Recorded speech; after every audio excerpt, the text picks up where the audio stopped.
சில நேரங்களில் ரொம்பவே களைப்பாக சோர்வாக இருப்போம், அல்லது தாங்க முடியாத தலைவலி இருக்கும், அல்லது என்னன்னே தெரியாத ஒரு மனநிலை, ஒரு மாதிரி அப்செட்டாகவே இருப்போம்.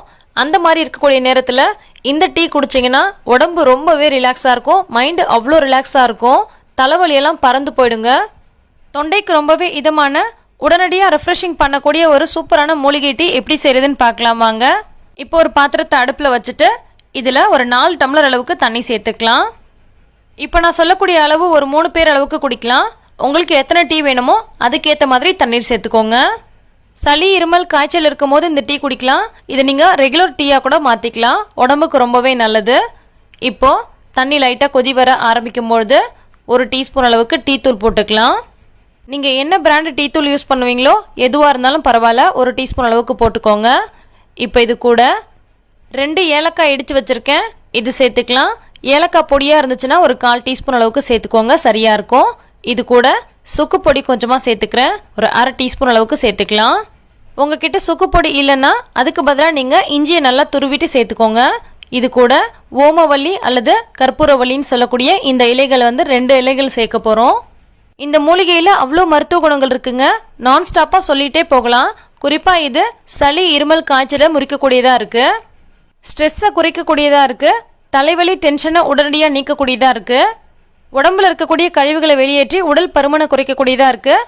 ஸோ டயட்டில் இருக்கிறவங்களும் இதை குடிக்கலாம். உடல் எடை குறைக்கணும்னு நினைக்கிறவங்களும் இதை குடிக்கலாம். ஆனால் வெயிட் லாஸ்க்காக குடிக்கிறவங்க ஒயிட் சுகர் அவாய்ட் பண்ணிக்கோங்க. அதுக்கு பதிலாக நாட்டு சர்க்கரையோ அல்லது கருப்பட்டியோ சேர்த்துக்கோங்க. அதே மாதிரி இனிப்பு சுவை அதிகமாக சேர்க்காதீங்க, ஒரு நார்மலான அல்லது அதை விட கொஞ்சம் கம்மியான அளவுக்கு இனிப்பு சுவை சேர்த்துக்கோங்க. இப்போ இது எல்லாத்தையும் நல்லா கலந்து விட்டு கொஞ்ச நேரத்துக்கு நல்லா கொதிக்க விடலாம். இந்த மாதிரி நல்லா கொதிக்கும்போது அந்த மூலிகையோட மருத்துவ குணங்கள் எல்லாமே இந்த டீயில் நல்லா இறங்கும். உங்களுக்கு இதோட இலைகள் கிடைக்கலன்னா நாட்டு மருந்து கடையில் கற்பூரவல்லி இலையோட பொடி கிடைக்கும், அதை வாங்கி வச்சுக்கோங்க. எப்போல்லாம் ஸ்ட்ரெஸ்ஸாக ஃபீல் பண்ணுறீங்களோ அப்போல்லாம் இந்த மாதிரி போட்டு குடிக்கலாம். மெயினாக தலைவலிக்கும் போது போட்டு குடிச்சிங்கன்னா ரொம்பவே சூப்பரான ஒரு ரிலீஃப் கிடைக்கும்.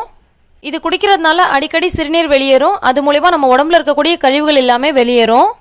சரி, இவ்வளோ நன்மைகள் இருக்குன்னு சொல்கிறீங்க, இது குடிக்கிறதுக்கு டேஸ்ட் எப்படி இருக்கும் அப்படின்னு சொல்லி சில பேருக்கு டவுட் வரும். ஏன்னா இதில் நம்ம கற்பூரவல்லி எல்லாம் சேர்த்துருக்கனால நல்லா இருக்குமா நல்லா இருக்காதான்னு நிறைய பேர் நினைப்பீங்க.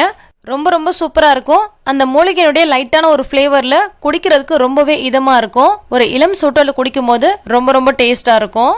ரொம்பவே சோர்வாக களைப்பாக இருக்கும் போது அல்லது தலைவலிக்கும் போது அல்லது ரொம்பவே ஸ்ட்ரெஸ்ஃபுல்லாக டென்ஷனாக ஃபீல் பண்ணும்போது இதை நீங்கள் செஞ்சு குடிச்சிங்கன்னா உங்களை நீங்களே ரொம்ப சூப்பராக ரெஃப்ரெஷ் பண்ணிக்க முடியும். இதை நீங்கள் எப்போ வேணால் குடிக்கலாம், டீ காஃபிக்கு பதிலாகவும் குடிக்கலாம், குழந்தைங்களுக்கு கூட தரலாம். வெயிட் லாஸ் பண்ணணும்னு நினைக்கிறவங்க சர்க்கரைக்கு பதிலாக தேன் சேர்த்துக்கலாம், கூடவே லெமன் ஜூஸ் சேர்த்துட்டு குடிக்கலாம். ரொம்ப சீக்கிரமாகவே வெயிட் ரெடியூஸ் ஆகும். இந்த ரெசிபி உங்களுக்கு பிடிச்சிருக்கும்னு நினைக்கிறேன். பிடிச்சிருந்தா லைக் பண்ணி ஷேர் பண்ணுங்கள். நன்றி.